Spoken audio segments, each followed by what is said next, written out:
സുഹൃത്തുക്കളെ, എൻ്റെ നിരകളിലേക്ക് മധു നായർ ഏവരെയും വീണ്ടും ക്ഷണിക്കുകയാണ്.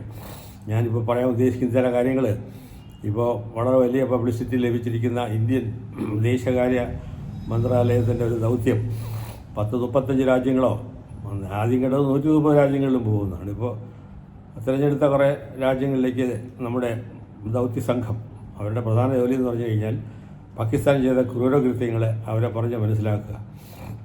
അതിന് തെറ്റൊന്നുമില്ല. പക്ഷേ എൻ്റെ സംശയം എന്ന് പറഞ്ഞാൽ ഏതെങ്കിലും ഒരു രാജ്യത്തിന് ഈ പാകിസ്ഥാൻ ചെയ്ത കാര്യങ്ങൾ മനസ്സിലാവാതെ ഇരിക്കുന്നുള്ളതാണ് സംശയം. അമേരിക്കയ്ക്ക് ഇത് മനസ്സിലാവും, അതിൻ്റെ അപ്പുറവും മനസ്സിലാവും. അവിടെ ചെന്ന് അവരെ കൺവിൻസ് ചെയ്യിക്കുക എന്ന് പറഞ്ഞു കഴിഞ്ഞാൽ അവർക്കൊക്കെ സെറ്റ് ഫോറിൻ പോളിസി ഉണ്ട്. ഈ പോകുന്ന ദൗത്യ സംഘം എസ്പെഷ്യലി വളരെ വാഗ്മിയായിട്ടുള്ള ഡോക്ടർ ശശി തരൂർ നയിക്കുന്ന സംഘത്തിന് പ്രസിഡൻറ്റിനെ കാണാൻ പോകുമെന്ന് എനിക്ക് സംശയമുണ്ട്. വൈസ് പ്രസിഡൻ്റെങ്കിലും കാണാമെത്താ സന്തോഷം. അപ്പോൾ ആ ഒരു ദൗത്യം അവരിൽ എത്രത്തോളം ഇമ്പാക്റ്റ് ഉണ്ടാക്കുമെന്നുള്ള സംശയമാണ്. അതുപോലെ തന്നെ മിക്ക രാജ്യങ്ങൾക്കും അവരുടേതായ ഫോറിൻ പോളിസിയുണ്ട്. അവർക്ക് വ്യക്തമായിട്ടറിയാം.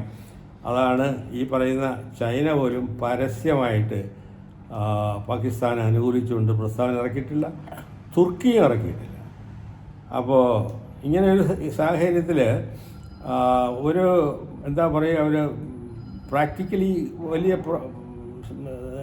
സാധ്യതകളൊന്നും നമുക്ക് നേടാനൊക്കാത്തൊരവസ്ഥയിൽ ഇങ്ങനെ ഒരു PR ദൗത്യത്തിന് സർക്കാർ ശ്രമം നടത്തുന്നതിന് വേറെ ചില കാരണങ്ങളുണ്ടായിരിക്കാം. കാരണം ഈ ഓപ്പോസിഷൻ കാര്യമായിട്ട് ഒരു മുഴുവൻ കോൺഗ്രസ് പാർട്ടിയിൽ അഭിപ്രായ വ്യത്യാസം ഉണ്ടെന്നുണ്ടെങ്കിൽ അതിൽ നിന്നാണല്ലോ പ്രധാനപ്പെട്ട 3-4 പേര് വന്നിരിക്കുന്നത്.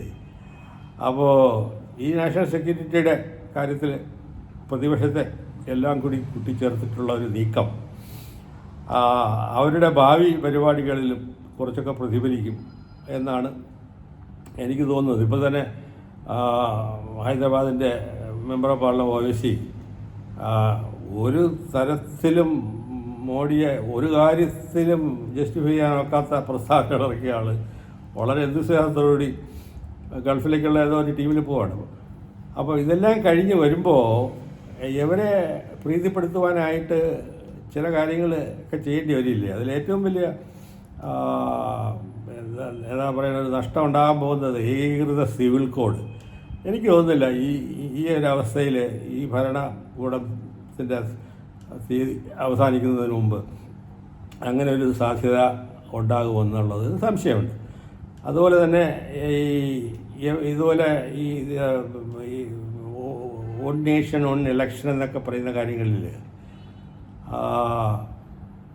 കുറേയൊക്കെ പ്രതിപക്ഷത്തിൻ്റെ അഭിപ്രായം കൂടി മാന്യമായി കേൾക്കുക. ഇപ്പം തന്നെ സെൻസസിൻ്റെ കാര്യത്തിൽ അതല്ലേ ഉണ്ടായത്. ആക്ച്വലി ജാതി തിരിച്ച് ഇത്രയും എന്താ പറയുക, ഒരു പുറന്നോട്ടടിക്കുന്ന ഒരു സാമൂഹ്യ അവസ്ഥ ഇന്ത്യയിൽ ഏറ്റവും വലിയ ഒരു എന്താ പറയുക ശാപമാണ് ജാതി അവസ്ഥ.